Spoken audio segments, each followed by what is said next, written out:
want to learn more about what's coming to downtown Lafayette, especially what's coming to the old Don Seafood on Vermillion. The old Don Seafood downtown location was an iconic staple in Lafayette for generations. Today, it has become the newest and hottest commercial space for lease in downtown Lafayette, now known as Ashby Crossing, which is why I'm excited to have two of the developer team at Ashby Crossing, John Petersen and Gus Rezende, on the podcast today, where we're gonna go into deep dive on how this project came to be and what the community can expect from the development team in 2023, and so much more.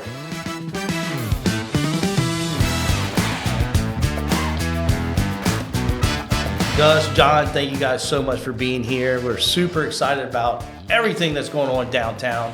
And so before we get into your new project, let's talk about, how you ended up with Don's and what's been going on downtown in the last 3 years. Well, you want to go to the very beginning? You and I have different stories about how we got involved downtown or where that started. You go first. I think I know where you started, but I'm not sure. Well, Well, Gus, tell us how, why downtown, why Lafayette, and what got you here? I mean, you're from Brazil. How did you end up a developer, a restaurant owner, entrepreneur here in Lafayette and downtown? Mostly accidental, just having an entrepreneur spirit and just kind of digging in and carving out opportunities and seeing what sticks and partnering up with good people and trying to do cool stuff. But I came from Brazil, played college tennis at Georgia Southwestern State University. Was in a tennis scholarship, and through one of my summer times, I met the developers of River Ranch.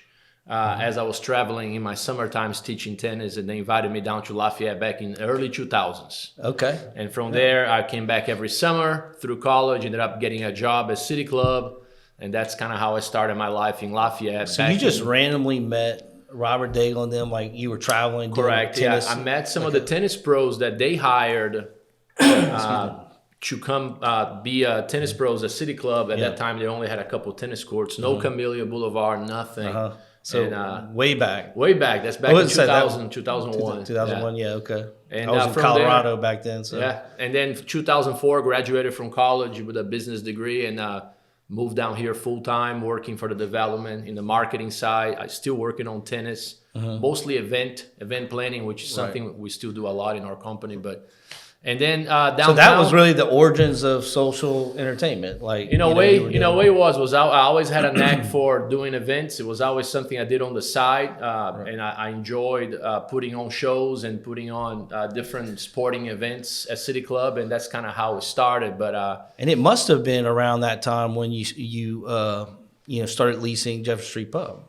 2005 or something. Oh no, that was almost a decade later. From 2004 is when I moved here full time. Okay. And then 5 years later is when I kind of start getting into the restaurant business. We started with Tropical Smoothie in the River Ranch Square. We lasted about a few years, but we made a lasting kind of mark in the community with the brand, even though we didn't make it. Now today we're back on the market with 6 locations across the parish, but that's how it started. And then Jefferson Street Pub and Dick's Daiquiris, those were opportunities that just kind of came to us, businesses that were not doing well, and we had an opportunity to take over. And basically we learned how to actually be in this hospitality industry through those businesses. I almost ran them for 10 years, but coming downtown was basically an opportunity to.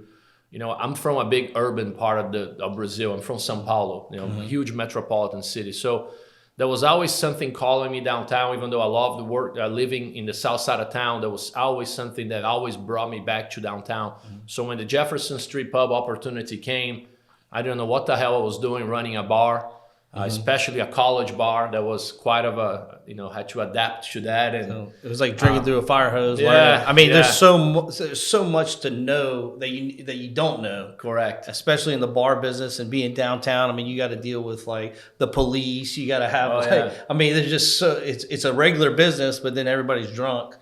and you still gotta get paid, and you gotta worry about people stealing from you. And It's things. definitely crazy hours. But all in all, I met amazing people. Probably a good time too, though. You had fun, I'm sure. Had fun. It was just for a while there. You were living at the bar. Above no, it, right? I never lived up there. Oh, you I didn't? had friends that lived up there, but I've always lived in the same streets. Yeah. As a matter of fact, lived in one of your Yeah. homes for quite some time, almost 7 years. Yeah. We try to buy from you, won't sell it to us. But you got married in that home. We got married in the house, absolutely. We'll never forget. Best tenants I 311 ever St. had. Patrick. Best tenants I ever had. I wish you were still there. Oh yeah, man. We passed by the house all the time, but the love for downtown was kind of this slow drip where we kind of we ended up owning a bar. My partner and I, BJ Chris, which is also involved at Ashby. We ended up owning a bar that we used to actually go when we were younger, in the early 20s, and from there we met amazing people like John and so many of our partners and people that we do business downtown and people that are kind of like-minded and trying to bring downtown. Well, it's interesting you said that because like I've known you for a while, and I've always see you surround yourself around other good people with similar core values, and it's obvious that it's not just about money. Obviously, Correct. y'all want to make money, but y'all don't work with people you don't want to work with. And I've noticed that. I mean, I know you were involved in like Dick's and Jeff Street Pub, and then a lot of the, of course, Central Pizza. I think both of y'all are involved Correct. in Central Yeah. Pizza. Yeah. So like, it's interesting to see that, and it's nice to see it with Ashby Crossing, your new development, even bringing in some other people that you guys have Absolutely. it's just kind of happened organically. It seems like from the outside. I know it's a lot of work, but like how you guys end up coming together, it's almost like when I see y'all together, it's like, these are just some dudes that just had some drinks, cocktails together, and like have similar it's kind aspirations. of true. Yeah, I mean, we really met probably 12 years ago, just socially when you were in River Ranch, Correct. and went over and hung out with them a Now, little John, bit. do you play tennis? You take tennis lessons? No, I didn't. I did play tennis when I was young, but I gave it up way before Gus. I didn't have the talent that he had. But yeah, we met when you were in River Ranch. I don't know if you were still coaching, Part-time, but you were yeah, doing. still, You had tropical smoothie and stuff. And then I think when we really reconnected was actually kind of because you were downtown. Back a little downtown, bit. correct. Yeah. And So I think you're living there too. You Yeah, just yeah. recently, yeah. yeah. So I went to UL, grew up here, and my first kind of like foot into downtown was actually Gentry Supply Company, this clothing store that my buddy Ross and I opened in 2011. And then shortly after that, I was like, it would be cool if I could just live down here and have this little short commute. And your first store was at the where French Press is, right? Is that Yeah, where it's where Wild Child Wine is, right? in that- Yeah, so in that y'all had space. opened up there first, and then a few years later moved. Yeah. And yeah, we opened. I mean, that I didn't was know in, you. like, I didn't know you and Ross were partners. Yes, I yeah. I know Ross ran the store, and I know Yeah. Ross. I don't know why I didn't know that. Yeah, and that was at the like kind of the heyday of the sort of like urban lumberjack aesthetic. Yeah. So we were like right in that at that moment. Super cool though. I mean, I always. Oh yeah, Beautiful store, man. Really cool stuff. It's just beautiful. yeah. And now he's since moved and he's expanded it and he's done like amazing things with it. And I actually left that venture to go do Swamp Pop Sodas, which myself and another one of our partners, Colin, who's my first cousin, started in 2014. I did not know that. I'm learning all kinds of stuff in this podcast. Okay. Yeah. So that was taking up too much of my time, and so left that. And Ross has thankfully like continued Gentry, and it's amazing still. But yeah, so then so you and Colin still operate Swamp Pop? Or? We sold it actually. Y'all sold it? Yeah, we sold it at the end of 2019, right before COVID actually. So it was kind of, I guess maybe fortuitous timing for us. But anyway, yeah, we sold it. It was that's a really interesting business. I learned a ton, and it was cool to have something that people in Louisiana, particularly in Lafayette, really connected with because the brand was very kind of local and Louisiana centric. So people were like vicariously proud of it, and that was like a really good Swamp Pop. I mean, it's a great name too. I mean, yeah, thanks. So anyway, that was an adventure, and then somehow we reconnected. But I was living downtown. I actually lived above Tesh Drugs for 5 years or so. That's right. Which was an adventure also. I bet. Yeah. So I could hear all the bands that Gus was hiring across the street, DJs every night. Yeah. Yeah. Well, it's funny because I live downtown too, and I would see you walking your dogs and like walking around, and there wasn't many other people walking around. And during the week, So I should say we still live downtown. We just don't live in that. And then you moved to right down the street, closer to where I was, like on Calder, right? That's where Calumet, which is like by Keller's there. Calumet. Which is amazing. It's like the best of both worlds. We're still downtown. We can walk to everything. We have that kind of like lifestyle, but we're not right in the middle. Right. It's a little quieter, better for dogs, Well, I mean, you're still there. So like I left 3 years ago, but I still go back all the time. And how has it changed? And for business too, like now that we have the old federal courthouse that is now occupied, like what are you guys seeing? I mean, I know we've had so many restaurants and just businesses in general open up downtown and since COVID. What's the environment like during the week and then after hours and stuff? What are y'all seeing? I think I think this ties a lot. The time we spent in the Downtown Development Board. We were board members, and I'm still there. And I think it's Are you still a member? Still a board member, yeah. And it's a mixed bag. In a way, I think the truth always lies in the middle when it comes to people's perception of downtown, because there is a reality, there's a perception, and we all been talking about this for over probably decades now, right? Mm-hmm.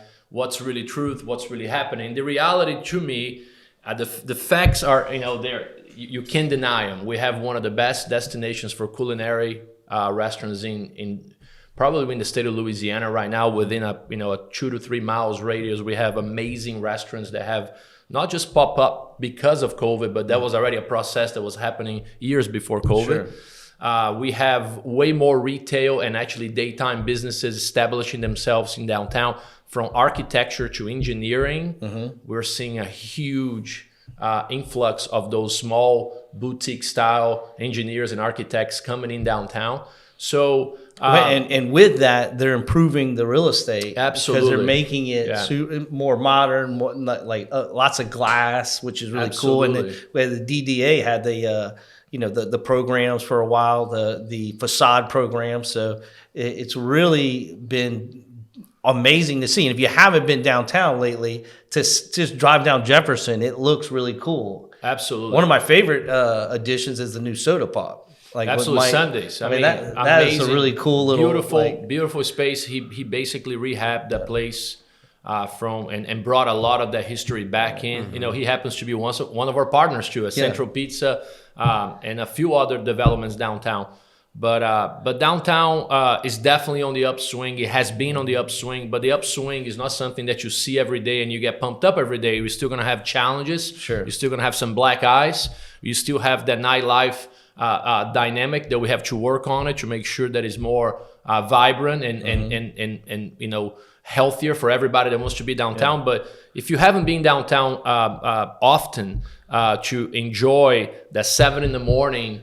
to that late night dinner and just really kind of get connected to the things that are happening. The museum is reopened, Science Museum, now run by University of Louisiana. A lot of people don't know that. Yeah. There's so much cool stuff. And we have the power trio working downtown. We have Anita, Rachel, and Amy. Those 3 ladies running this organization.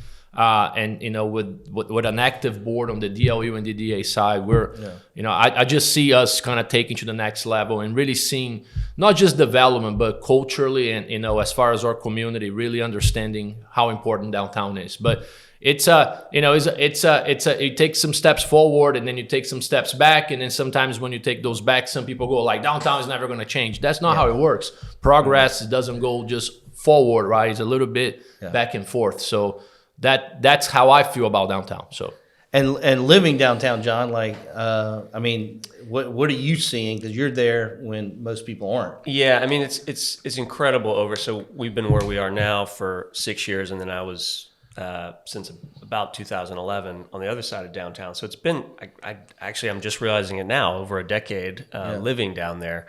So there has been a lot of changes. I mean, obviously since we opened Central.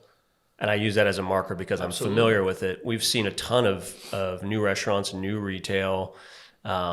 much more vibrancy. I mean, on my end of downtown, Rock and Roll has had a huge impact. Yeah, positive impact. Just bringing people yes, in. yeah, absolutely. Well, and also, they have so many events there, right? And actually, we had an event recently, and Tommy and I, we both left our cars downtown, and so we came back the next day, and we just spent the whole day downtown. We went and got our cars, Absolutely. brought our kids. We went to the museum. We went to the soda shop. We went shopping a little bit, checked out some art. So I mean, it's becoming a place now where you don't have to live there to just enjoy it, but you can come and actually spend the day Absolutely. with your kids, and there's stuff for everybody. And I think those events are powerful because living there, we've got this like view of the parking lot there in the building, and you can kind of tell there's a mix of crowds there where it's like, I know when I'm seeing downtown people, I know when I'm seeing St. Street people, and you can tell there's people coming from Youngsville, there's people coming from Broussard, Carencro, Scott, everybody's coming from all over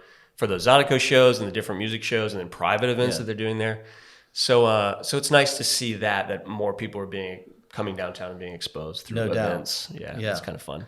And what's interesting? Well, luckily Johnny, who owns Rock and Roll, we have the fortune to represent him, and we took he built Rock and Roll, which is a huge, just accomplishment. And then he had this building, this office building, and for most part it was vacant. I mean, they had a few big government companies, and then when they moved out, it was vacant. And he's completely revitalized that. We're now really nice. We're basically 95% full. I think we got one small office space left, and that all happened in the last 24 months. Yeah. So things have definitely taken off. It's becoming more of a place to want to be. It's a lifestyle, It's like to live, work, because you can go downtown, you could work downtown, you can eat downtown, you can entertain downtown, and you can go see a show. Yeah. I mean, like, speaking of spending the day down there, it's nice when you live down there. Maybe you get this view where the puzzle pieces start filling in. You're like, it's great what we have. If we had X, that would be cool. And then that shows up, and you said, oh, okay, now we have that. It would be great if this showed up, and then that shows up. So you can kind of start seeing the pieces add as people kind of see what the opportunities are. And as more residential gets added, you can see the trajectory of where we need to go. It's like, okay, well, more people are living down here. We're going to need more quick shopping options. We're going to, so you can kind of see like where the opportunities are going to be, and someone's going to fill them, and it's just going to grow more vibrant, more, more of a self-sufficient neighborhood, really, Yeah. Well, let's talk about the businesses that y'all are involved in. So you were part of Swamp Pop, but not Pops. Not Pops. No, yeah. So that's y'all our did the partner, Pop. Colin. Yeah. And then so Colin owns that, and then y'all got together, and y'all all buy a lot of you guys got into Central Pizza. Yeah. So Mike Delcom and I were DLU board members during the Nathan Norris time, and we were volunteering beer in the beer booth at Downtown Alive. And my recollection is that Nathan Norris says, hey, there is a property, downtown that is available. You guys might want to take a look at it. The person that owns it lives in New Iberia. And long story short is we made up, Mike and I, we didn't really know each other that well at that time. I knew that he owned the green room, and I still owned the pub. And I was in the process, I think this was back in 2015, 16, somewhere like that. Mm-hmm. And one of the things that once we took control over the property, we realized quickly there was no pizza. As a matter of fact, there was a pizza place right next to Jefferson Street Pub. They even tried to do the beer in the table where the draft beer, you can serve yourself. Yeah. That was cool. Right. And it was a cool concept, just probably not the right timing, and long story short is I went back to my business partner and said, man, I think pizza would do well. We learned a lot of tough lessons at the pub, buying a business that was already operating as a college bar and trying to turn into a gastropub. I mean, we were very proud of our food, but at the same time, it was very hard to tell the community who we were. Mm-hmm. So we knew that we had to do something more dynamic, something that was going to be like, okay, we need to give ourselves a real shot in putting a real concept downtown to really see what this is about, right? Because we felt like there was that feeling being in the late night downtown is that the reason why I'm not successful is because the city's not doing enough for me, or downtown is not good enough. It's not attracting the right people. Turns out that it's once again, the truth lies in the middle. We needed to do more. the Jefferson Street Pub wasn't the business that was attracting, and vibrant enough to keep things moving in the right direction. So when we opened Central, we built, I purposely went after John, recruited John for his branding brains and his understanding of spaces, and did not know how much he knew at that time. I just knew that what he was doing was really cool, with Swamp Hop and Gentry. Colin, I also didn't know them, I knew Colin much less than I knew John, actually. But I knew Colin had this kind of like chef persona, but at the same time, extremely approachable. Which chefs can be really tough sometimes. They just want to do what they want to do. And this guy just hits it, home run after home run. Yeah. And then, Mike and I, BJ, John, and Colin, we built this amazing thing called Central Pizza that, that we're so proud of it. And as you should be. And from there, we feel that, it has given a lot back to downtown in many ways. Well, I think it was a catalyst to Vestal and some of the other restaurants. I mean, I don't know if that's the truth, but that's the way as I see it from the outside. Like, I think a combination of Rock and Bowl at that time was kind of the same time. I think, even That Dog that came in, Central came in. I think on the more direct restaurant side, I think Central did play a role, because what Central did was downtown felt at that time that we needed something big, a big win. And in a way, That Dog didn't quite deliver that big win. Right. Rock and Bowl has, but it wasn't just about the space. It was about just a special. Doesn't matter if it's 1,000 square feet, as long as it's special. Right. And that's I think what Central did. Central Pizza made that doctor that would refuse to come have a burger downtown on Thursday night. Oh, I'm not going to. But nobody cares about going to Vestal or So I think we're able to change the perception that downtown ultimately will have its quirks. It won't be your traditional neighborhood but there are going to be times where you got to walk a little longer, or you have to wait a little longer, or it might be a little darker in this corner and we got to get to it. But it will be kind of your urban setting. And I think those restaurants have brought people that otherwise will not come downtown. No doubt. Especially in the more, we call it the tough times, right? However might perceive that. So I think Central brought a lot to the table, and we're so proud of it. So the evolution was, you have the Jefferson Street Pub. You started working with Gentry, and then you saw that, and y'all came together with Colin, and y'all opened up. Correct. Which I think is a phenomenal idea. You don't see that a lot in a lot of places, except for we did a leadership conference in Greenville. Did either one of you guys go to that? No. Yeah. And we went to and they had just completely did the same thing to their downtown, and they revitalized it. And we went to a few restaurants, and we had a couple of the people like you guys over there talking to us, and they were very similar. It's people who are passionate about downtown. They weren't just like, hey, I've got to open up a restaurant. It was more like, hey, there's this space here. What can we do with it, and how can we take the torch a little bit further for downtown? And then it's funny because when you do something that's right and it feels good and you got the right people together, then your profit follows, right? Oh yeah, it's funny how that works. Yeah, and the other part about that is, like you mentioned, That Dog, and there's other restaurants that had come in and they did something, and it may not have worked out. And some people, especially in Lafayette, I hear it all the time, like, well, it's cursed. It's never going to happen. It's really not about that. It's just about filling that need that nobody really knows is there. So it's about taking that risk. So sometimes, you got to have that person come and take a big risk like That Dog.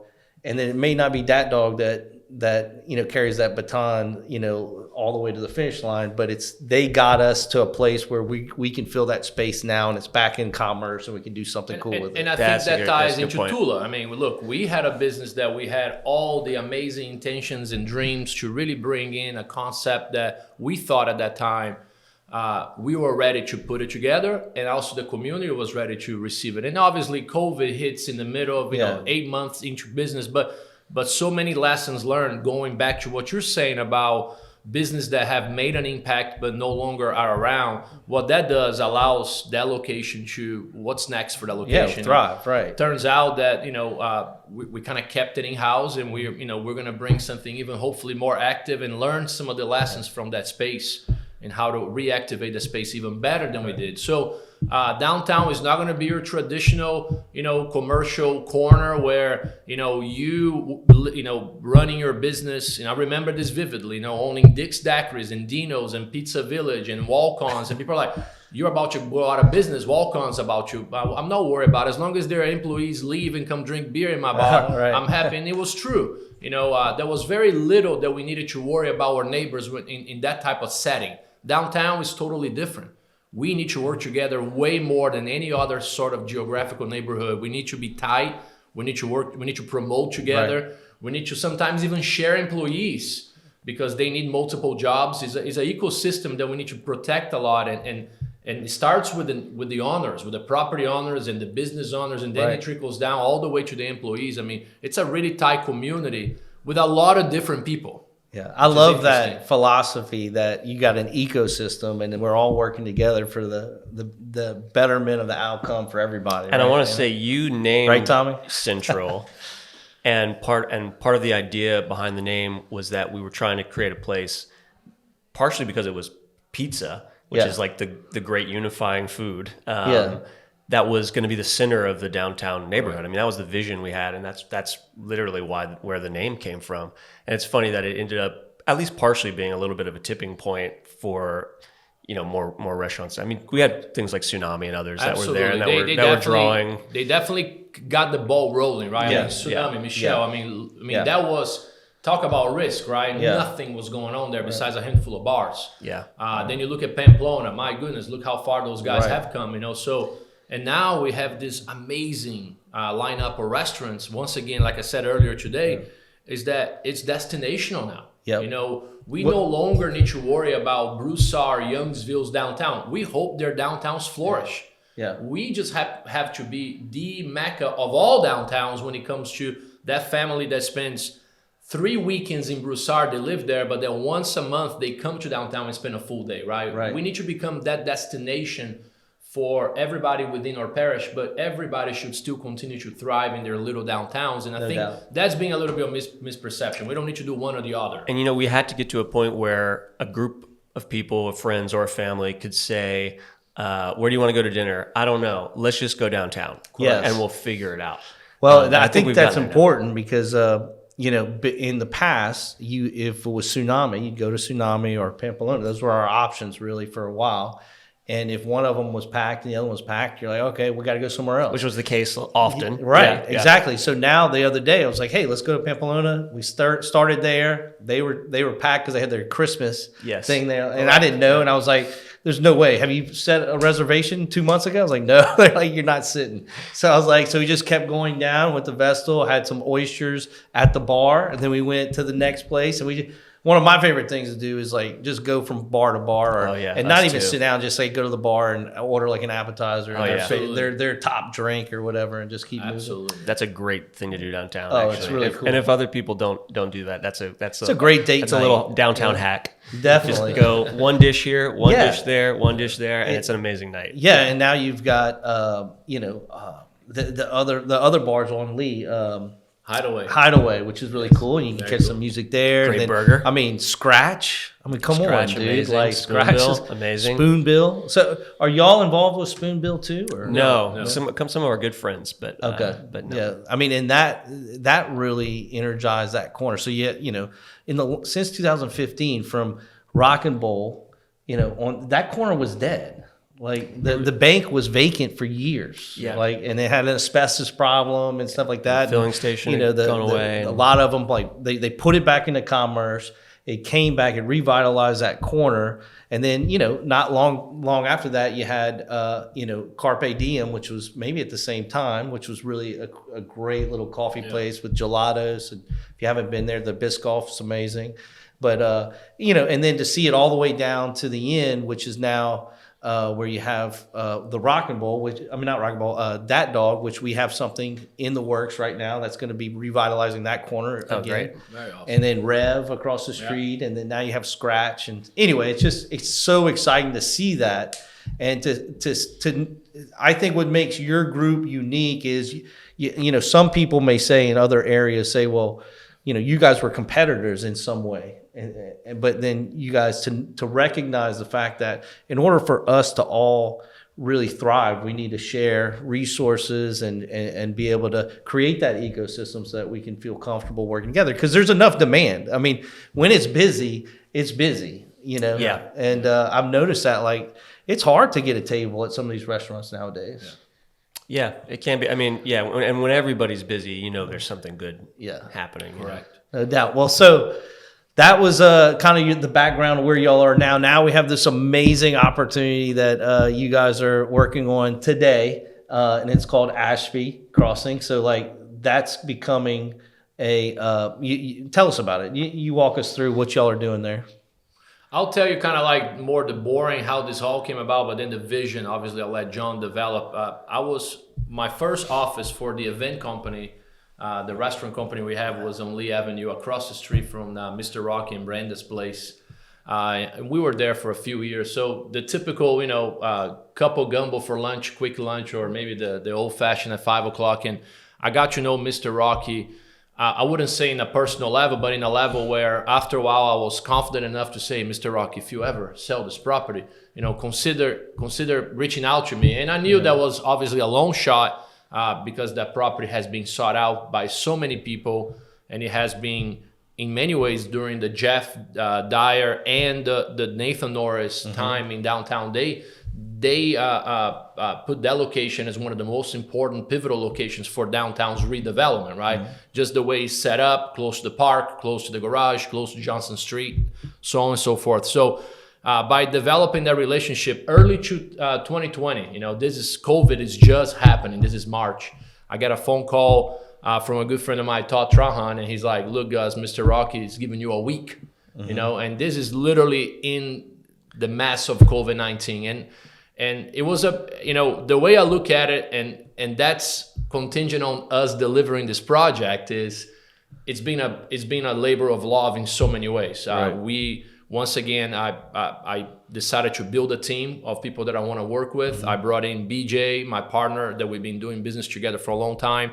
We set up a business structure, brought in John to help us once again with the mission, the vision, the branding of this development, and what would it mean to downtown. And we brought Ryan Pecco, which really helped us break the deal and get the purchase going, and so on. With the team of 4 guys, we who also owns another restaurant. We all have businesses together and separate business. Some businesses are competitors. Some businesses are totally different in industry. There are things that John does that are totally something I don't do, and vice versa. And so we have this very unique dynamic that has been working for quite some time, and it's a group of people, not just a handful of them. But long story short is we realized that there's an opportunity. The traditional approach for us, because we are operators, would have been buying a property, developing the concept, putting the project in place, and then running it and owning the real estate in conjunction to the operations. That's what we've done. That wasn't the case with Don's. Was not only every business was shutting down in the state of Louisiana, so we looked at a real estate play. So basically, we reached out to downtown families and people that have been involved in downtown from the very beginning, before we were even probably born.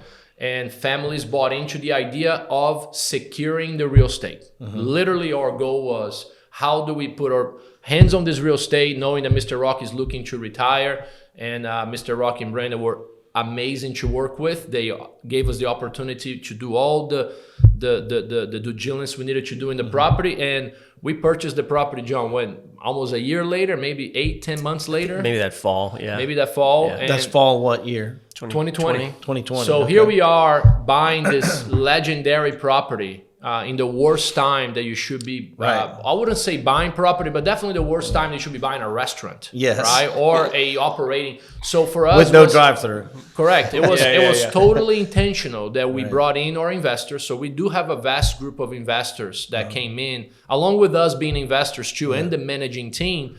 We put an amazing, diverse group of investors that came in, together. We purchased that property, and we basically told the rest of the team, it says, let the 4 of us dream this up. Be patient with us. This is going to be a patient project, not just as we navigate through COVID and post-COVID, and now the world of after COVID. Right.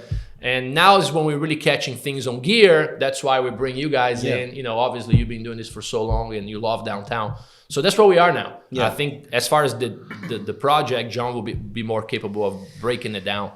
Well, basically, Gus is right. Nathan Norris, when he was here, identified that building as kind of a linchpin. And for those of you guys who don't know who Nathan is, Nathan was the head of the DDA, the Downtown Development Authority. Yeah, he's the CEO now. Anita has taken the. I believe he was an urban planning expert by trade. So anyway, we knew when we got our hands on it, we needed to think carefully about how we planned it and what we did. But the first thing we all sort of realized is that because of its proximity to the park, we wanted to orient it towards the park in a way. And so, you know, we came up with this concept of sort of incorporating this green space, this outdoor space that opens into the park. That park is so well activated these days with so many events and festivals and things. We thought, you know, that wasn't there when they originally did the building, so they didn't have that to think of. Now we do. It would be a mistake to overlook that. Sure.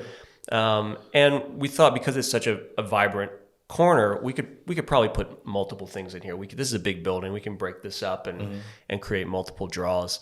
So from there, it was kind of a question of how do we use this space for its like best and highest use, and along the process, how do we honor the history of the building? How do we rehab what needs to be rehabbed in a way that preserves the aspects of the building that are important and by the way, beautiful and cool.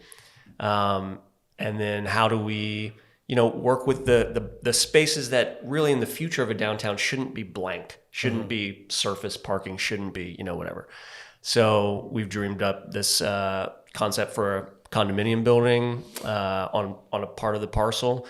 So I think we have a vision for a place that there's residential, there's some dining, there's potentially some retail, and there's even an outdoor space where everybody who's doing all of those different things is crossing with each other on their way wherever they're going. Right. And so just really feel vibrancy. I mean, we made sure in the plan it passes through to Lee, so we're also connecting the park over to Lee as that corridor gets more activated. And then, you know, as part of the property, we have the parking lot across the street, which is part of why it's called Ashby Crossing, because we have this corner here that we need to think about both sides of. And for now, it's very valuable to have that parking there. But, you know, when we're looking 20, 30 years down the road, as there's more residential development and all these things, we know it's going to be less and less critical to have that kind of surface parking. So we can develop a vision in a future phase where something goes vertical there as well. Well, it doesn't hurt that you have a huge parking garage adjacent, Correct, right by the property. Yeah, so you can actually sacrifice some of that surface parking to activate it and put it, you know, something that would be more valuable to just downtown in general. Absolutely, you know?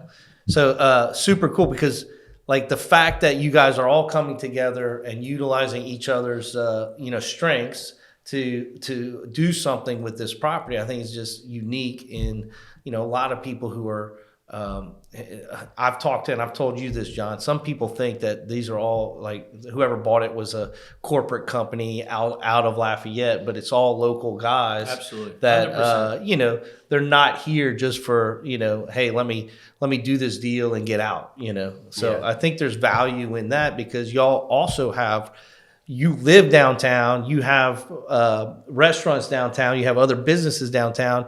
And so it's important that, you know, it's not just another spot that has no other purpose. Yeah. And Jim, one thing that I think is important to explain, because we have such a diverse group of partners and investors in this deal, there are actually, in a way, some of them are developers themselves, some of them are real estate, some of them are restaurant owners, you know, that, you know, it's, you know, working with you is to send the message that we are putting our developer hats on here, right? Our goal here, more than anything, is not to be operators of this development. We want to bring in the best that the state of Louisiana has to offer to program the rehab of the old Don's building. We're looking at give and take about 8,000 square feet. And right now you guys are leasing a portion of that, as we already have plans for the other piece of it. So very important that the community recognizes that we are not just promoting Ashby Crossing as something exciting that is coming soon, is that we're actually looking for tenants, right? Right. We're looking for the right fit to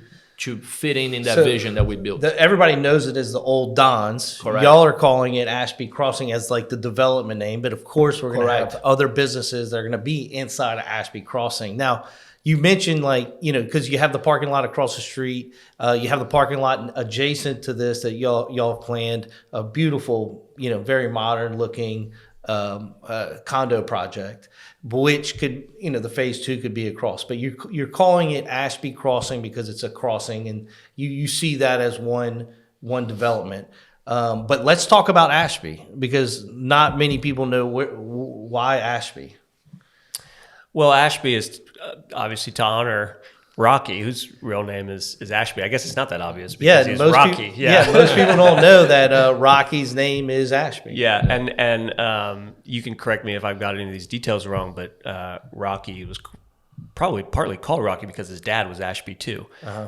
So they've operated that business for so long. And in the next generation of the property, we wanted a way to sort of honor that. Sure. It's been called Don's forever. And I think Don was Ashby Sr.'s brother. I believe so, yeah. So, his name's been up there for a long time.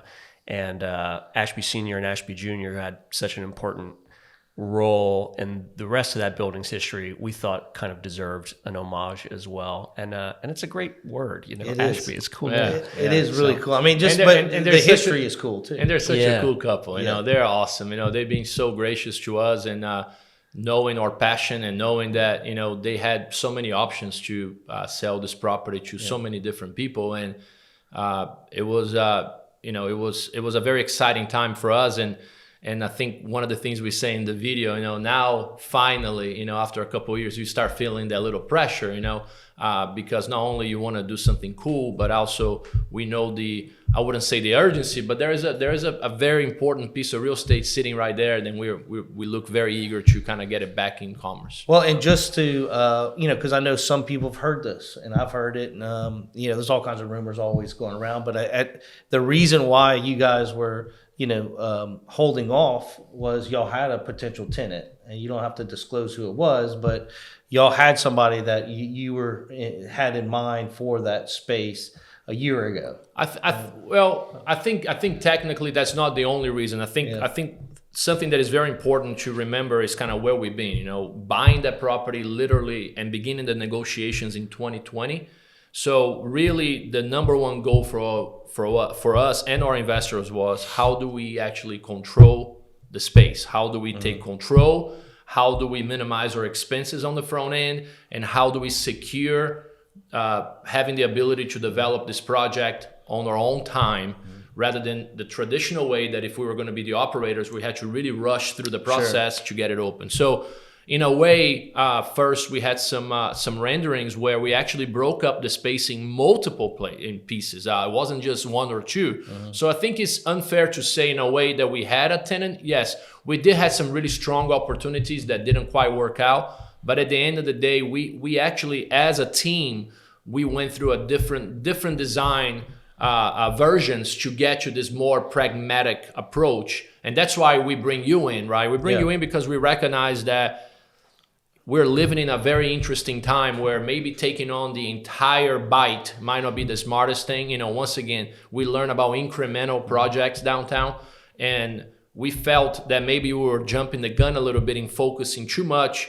on the entire property. And, kind of the post-COVID world taught us to kind of take a step back and kind of looking back on just the rehab of the existing structure rather than just try to buy too big. And that's kind of what has happened. So in a way, yes, we did have some very legitimate opportunities that didn't work out, but mostly was us just trying to figure out what is the sweet spot to really execute this project. And that's kind of, we feel that we're there now. Well, it's nice not to have to rush, right? Correct. To having a team together, and then, I definitely can't take credit for y'all bringing us in, because you got Michele Ezell, who is on our team, and she absolutely was a catalyst to downtown with Tsunami. So like having somebody with her knowledge in the restaurant business and to try to attract, the right people who because she cares about downtown so much. So absolutely, it's we're grateful to be part of it and to be involved in this whatsoever. And I'm lucky to have a teammate like Michele, who I know she's going to kill it for you guys absolutely, as well. And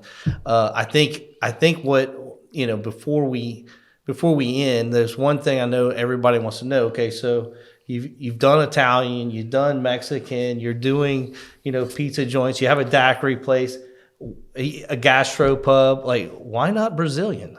Like, why? Yeah, that's a why great not question. a Brazilian? I mean, it seems like that would be the first step. That's a great question. And I do have a very close friend of mine. His name is Gus as well. He lives in Lafayette. He's actually from a southern part of Brazil, where the gaúchos are from, where where we do our traditional Brazilian churrasco barbecue.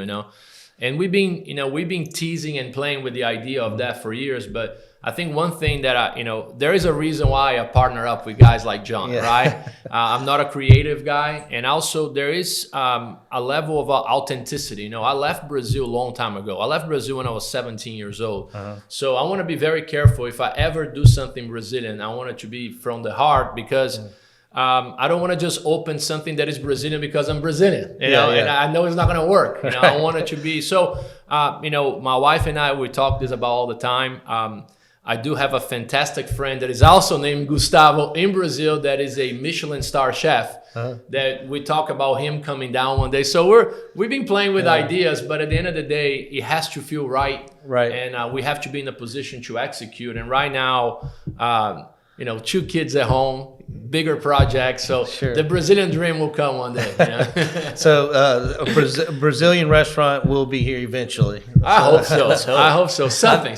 I just hope that it's not I hope it's not like a Cajun guy opening up a Brazilian restaurant. That's my boy. Yeah, we're not. And then I'll be like, Gus, you missed the opportunity. And Gus is practically a Cajun guy now. That's why we need to be very careful. It's tough. I go back home and they call me gringo, and it's like, dude, you're not Brazilian anymore. So I need to be careful. But no, we definitely have that dream. But it's a dream. Yeah, and I'm sure your parents are they're proud, because I've met them before. They absolutely come to town. And are they in Lafayette now? Or no, parents are still in Brazil. They've never left. We try to visit as much as possible. But it's been such an interesting road. Back in 1999 when I left. So everybody's proud. We're very tight. So. Nice. So about the Ashby Crossing space, like right now, what we have available, what do you guys see? Like, obviously we can lease out the whole space. We can lease out individual smaller spaces. What do you guys want to see as far as, businesses there? Obviously you want to see a restaurant. Something. It doesn't have to be a restaurant per se, but I think what's important at that point is that I think a highest and best use is something where people gather. Right. So an office is probably not the highest and best use on a corner like that. So whether it's a restaurant, a brewery, some sort of pub, some sort, something in that realm is probably the right thing. Because if you really if the people watching us today take a look exactly of the specific spot that we are leasing right now, which is that, if to put into perspective, is the original entrance of the bar on the corner of the from the 30s. So it's on Vermillion. So if you imagine that corner entrance being a new business, right, not just the old entrance of the bar, now that business now is facing Parks and Souci, right? So we have plans to potentially taking on Taylor, and slowing down the traffic, or even stopping the traffic, and making a pedestrian only street. So you have the Mardi Gras parade route on Vermillion. So the specific spot, I think it's important that folks know that we're not just leasing the entire building right now. There is a piece of the building that is already reserved for a very, very, very cool tenant. We just have to get the remainder piece, which is mostly facing Parks and Souci, and provides that opportunity for hospitality business, most likely, because we're talking about activation. We're talking about potentially a couple dozen events happening on Parks and Souci, which brings close to 100,000 people throughout the year. So and then you got Festival International and Mardi Gras. So it really is one of the best high volume. If you don't know it, go by. You can see on a map. Jefferson basically circles this location, and then you have Vermillion Parking Tower. Plenty of parking. Anybody worried about parking? You got parking. Absolutely. Y'all actually own the parking lot across the street, and you have parking adjacent to Parc Sans Souci. So parking and access is super easy. It's easy to get in and out of Lafayette. I think, Nathan was right. It's a great corner for, really being the heart of Lafayette's downtown. So correct. I mean, one thing I wanted to, Michele and I were joking, obviously whoever opens it needs to have old fashions. And the only way they can really ruin it is if they just have a bad old fashioned at some point. Even if it's like a grocery store, you got to have an old fashioned. Yeah. Pharmacy. You got to have old fashioned. But tell us, if I'm a tenant or a guy looking at maybe watching this, thinking about, man, I've been thinking about Lafayette. This might be a good concept. What would they expect from your team if they were to be your tenants? First of all, call Michele. Call Michele. Michele is fully equipped to kind of give the preliminary information to anybody that is interested. And from there, we feel very lucky to have the resources that we have. As young as we are in this developing world, we are tying ourselves up to guys like you and other people in town. So we are prepared to provide people with the information they need day one, from the moment they, anywhere from statistics of downtown, any sort of marketing research or anything about the building. We literally can be in the building within 3 minutes, open the door, shows the building. Mm-hmm. We can tie any potential tenant to any business owner downtown for them to get a perspective outside from ours. We're ready. Yeah, we are ready to roll. And as a group who all of us have been on both sides of the leasor-leasee relationship many, many times, we know how important it is to be a partner with the businesses there, so they can expect that as well. I mean, we want them to succeed. Well, I mean, because y'all really aren't just landowners. I mean, you guys are going to be with these people for a while. Whoever does lease out, I mean. Somebody who's coming to Lafayette who doesn't know anything about the restaurant business, y'all both do. Michele knows everything there is to know about opening up a restaurant, the challenges, the benefits, and the things that you need to be looking for. So, joining or partnering with leasing from Ashby Crossing isn't really just, you're not on your own. You've got a team of guys that I think it makes this spot more unique than anything else in downtown because, obviously y'all know you're on the DDA, you've opened up businesses, you know how to market, you know everything that's going on. You live downtown, so we can answer those questions for you. So if there's any interest whatsoever, just reach out to us. Yeah, and it's a marriage, right? Because this is only phase one. So whatever tenants come in that want to work with us and work with our team, this is beyond a partnership because we are just getting started, hopefully, with the phase one and going into phase two and phase three. So whoever come in on the front end will be with us for quite some time. So this has to be something that works for both sides. Well, I know we launched it last week on the 3rd, I think, is when we launched it. So it's only been, 4 or 5 days, and we've already got a lot of inquiries. So, guys, thank you guys so much for being here with us today. And I love the conversation about downtown. My heart is downtown, and even though I'm not anymore, but thank you guys for everything you do for downtown and for, carrying that baton just one more step further. And I can't wait to see, the progress that you guys are making. Y'all have already demoed the interior. Y'all are, what is that timeline on that?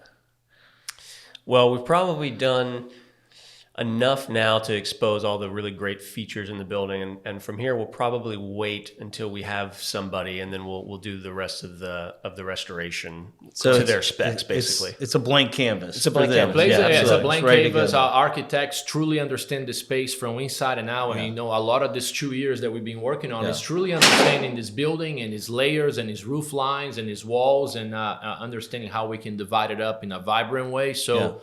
All that work has been done. And once again, shout out to Kirby Pecco, Ryan's dad. He's been with us from day one. He's been pouring his heart and soul into this project with us. Yeah. Kirby has done an awesome job helping us out to get to where we are. Yeah. He's a great guy. He actually designed my building here. Oh, nice. Yeah, he's a great guy. Yeah, he is. So, if you want any more information, or if you guys want to just meet these guys and talk about opening up something in Lafayette, we can arrange that. Just reach out to Michele or myself anytime, and we'll set something up. If you want a private showing of the new Ashby Crossing, just let us know. We'd love to show you. And guys, I can't thank you guys enough, man, for everything y'all are doing downtown. It was fun. Thank you. Thank you guys.